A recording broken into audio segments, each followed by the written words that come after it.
You don't need a parliament vote to remove Article 370. Exactly. It was, you see, when Britain left India, they said two things. One is that India will be a Hindu India. This is there in the parliament debate. Please go and see the parliament debate. Nation theory. And the other will be a Muslim Pakistan. So Ambedkar jumped on it and said, let's have population transfer. Let all the Muslims be sent to Pakistan, let all the Hindus come to India. But that time, we did not, particularly because of Jawaharlal Nehru, and the party went along with it, and perhaps because of Mahatma Gandhi too, we said, no, any Muslim who wants to stay in India can stay in India. Now, that was one aspect. The second aspect was that Britain created India and Pakistan, but they also created 600 new countries, which people don't realize. Most of our youngsters don't know this. 600 new countries, all the kings of India, they were declared as independent countries. And it's to the credit of Sardar Patel that he met all of them, all 600. Of them, 500 he convinced them to merge their country into India. Had he not done that, India would have been a pockmarked country. It would have been very difficult to go from North to South India without going through several countries. So that act he did, and he based it on Sardar Patel, being a very well-read man and a great lawyer, had read everything, so he found that in the British imposed Constitution of 1935, there was a principle, there was a clause which the British had put in for their benefit, which is that if any kingdom, the king signs an instrument of accession, then that the instrument of accession, then he can merge into what is called as British India. And at 1947 it became India or Pakistan. And that the merger will be final, it cannot be reopened. It will be final, unconditional. And it also said that the king does not have to ascertain the wishes of the people. It's all there. So these 500, roughly 500 countries were merged turn by turn. For some, Sardar Patel offered them a fat compensation.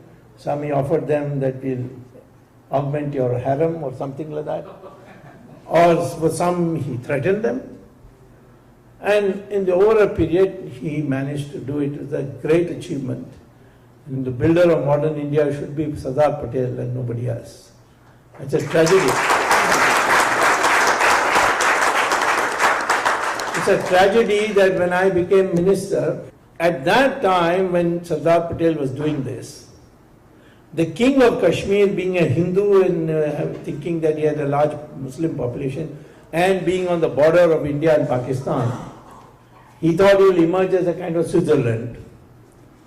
And in the beginning he said, no, I am not merging with either India or Pakistan. Then Pakistan sent its army into Kashmir.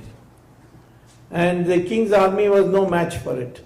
So they were on the outskirts of Srinagar.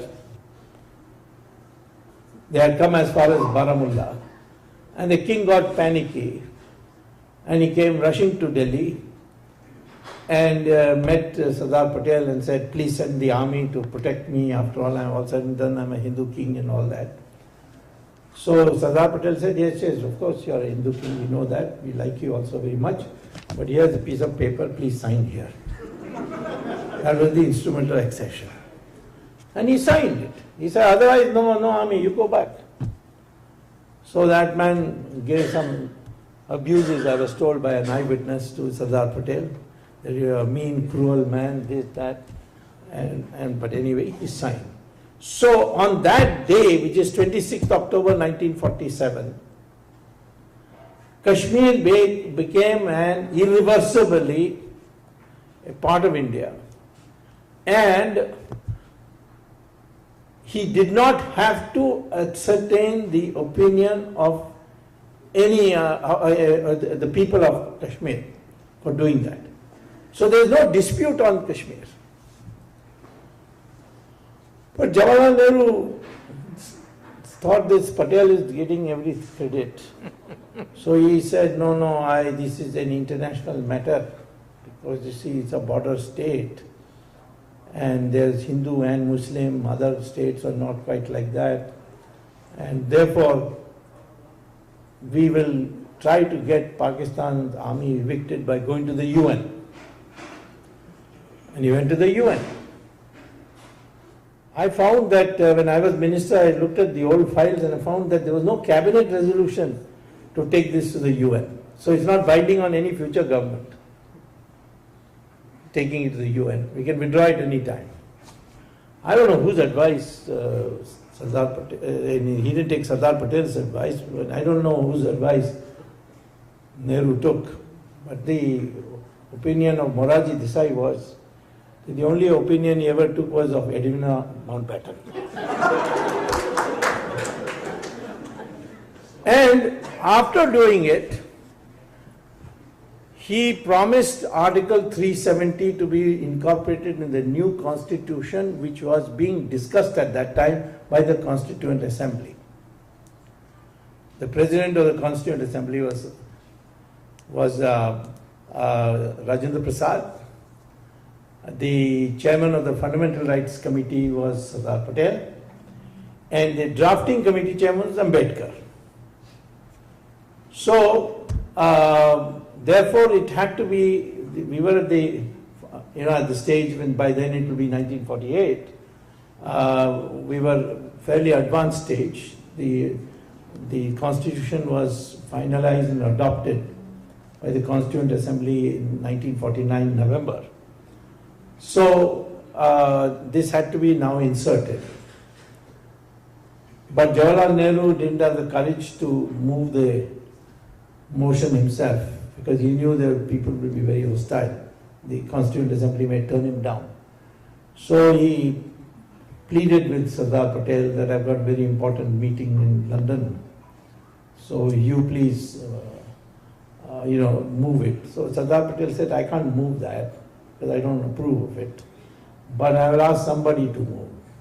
So he went and asked Ambedkar. Ambedkar said, am I a traitor to move such a resolution? I will not move it. And what happens if every king starts now saying we want Article 370? What will we do? So he refused.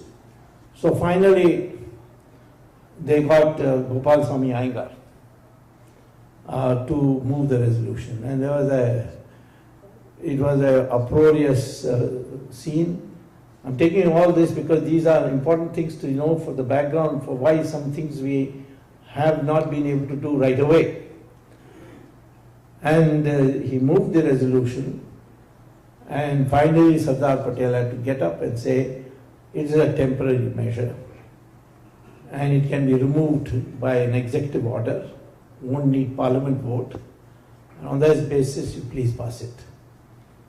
And that's how Article 370 entered the Constitution, and is written there as the heading for that section, that article, temporary provision for the state of Jammu and Kashmir. And in that it says that if the president issues a notification stating that Article 370 is scrapped, then it is scrapped right away, on the moment the notification is issued. No parliament vote is necessary. So how is the president issuing notification? The procedure is that the cabinet adopts a resolution and sends it to the president. So for us to remove Article 370, it's a very simple affair. All you have to do is get the cabinet, which we are a majority party government, adopt a resolution and send it to the president. Well, there are 2-3 precautionary remarks I'd like to make on that. One is, I'm not sure that the president will not send it back saying please reconsider, which would have a very adverse international effect. And the president is retiring in 2017, and we have enough numbers to get our own president elected, so maybe it can be done after that. So if there is people keep asking why 370 not removed, why 370? This is the only thing that is, it's easy to remove it. Then if you want to remove it, why you got this alliance in Kashmir? Well, I mean, people like me were against it, but what was explained to me was that let us show to the world that we are Hindus and Muslims have come together on Kashmir. But the Mufti has turned out to be a rascal. So it's only a matter of time before we will have a president's rule there, unless he improves in a big way, which is unlikely. So therefore, you know, there's a background to all these things for why we are not implementing it.